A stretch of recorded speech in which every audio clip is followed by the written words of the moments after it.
Hello friends, नमस्कार। Spoken English में Mithilesh Tiwari YouTube channel में आपका स्वागत है। आज मैं आप ए लेटर टू गॉड जिसे जीएल फ्यूंटेस ने लिखा है उसकी कहानी बताऊंगा। तो लेंचो नामक एक किसान है। तो लेंचो एक गरीब, कठिन, परिश्रमी किसान था। बैलों की तरह काम करने वाला किसान था।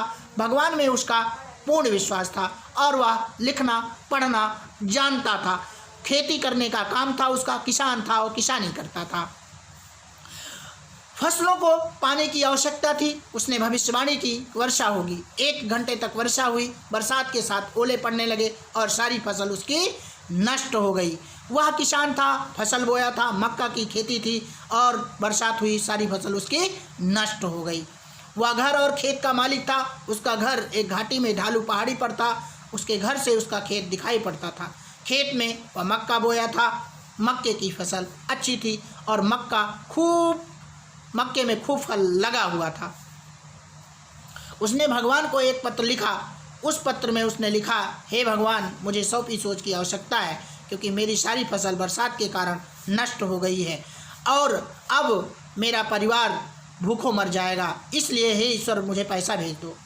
100 पीसोज भेज दीजिए, वरना मेरे बच्चे भूख के कारण मर जाएंगे और फसल भी तो बोना है। पत्र डाक घर में डाल दिया। पत्र डाक घर पहुंचा। डाकिया पत्र पाया और ठहा ठहा के हंस पड़ा क्योंकि ऐसा पत्र वो जिंदगी में पहली बार देखा था। उसने इस पत्र को हेड पोस्ट मास्टर को दिया। हेड पोस्ट मास्टर बड़ा उदार था, बड़ा सज्जन था, बड़ा दिलवाला था, मिलनसार था, मोटा था।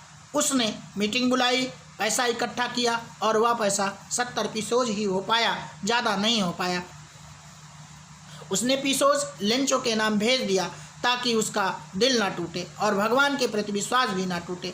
रविवार के दिन सुबह सुबह लेंचो पत्र की आशा में डाकघर पहुंच गया। डाकिये ने उसे पत्र दे दिया। पत्र को खोला, पीसोज को गिना, उसमें 70 पीसोज ही थे।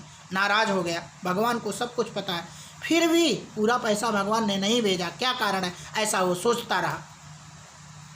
उसने दूसरा पत्र लिखा, भगवान, आपने केवल 70 पीसोज ही भेजे हैं, मेरे पास तो 70 ही पहुँचे हैं। मैंने तो 100 मांगा था, 100 पीसोज मांगा था। शेष पैसे भेज दो, मुझे बहुत ज़रूरत है, लेकिन डाक से मत भेजना क्योंकि डाकघर के कर्मचारी बेईमानों के समूह हैं, बेईमानों के पुंज हैं, बहुत बड़े बेईमान हैं। और इसी पर कहानी समाप्त।